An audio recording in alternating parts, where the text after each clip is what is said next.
Aziz kuzatuvchilar, bizda bir hafta oldin juda ham qiziq holatda operatsiya o'tkazgandik. Bemorimiz yuqori qovoqlarida kosmetologlar tomonidan qo'yilgan nitka iplari bor edi hamda pastki qovoqlarini, kipriklarini ko'rishlaringiz mumkin. Gavhar tomonga sanchilib o'sgan hamda epikantuslarda ham ortiqcha terlar bor. Bu haqiqiy aylana qovoqlar blefaroplastikasi edi.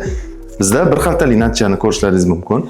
Kipriklari mana to'liqligicha tashqariga qayrilgan, skladkalari chiroyli chiqqan, ichidagi iplarni olib berganmiz hamda epikantuslarni ko'rishlaringiz mumkin. Qanaqangi ochilib, ko'zlari juda ham chiroyli ko'zlarga aylangan. Bu bizda atigi bir haftalik rezultat.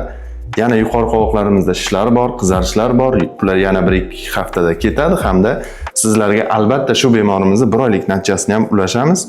Hozirgi natijani ko'rib baho bering. Ko'zlarimiz yengil, yoshlariga mos hamda chiroyli holatga keldi. Har doim takrorlab aytamiz, kosmetologlar tomonidan qo'yiladigan nitklar qovoqlarimizga hech qanday foyda bermaydi hamda ikkilamchi operatsiyaga murojaat qilasizlar. Shu uchun har doim tanlovda adashmang hamda operatsiya uchun plastik xirurgga murojaat qiling.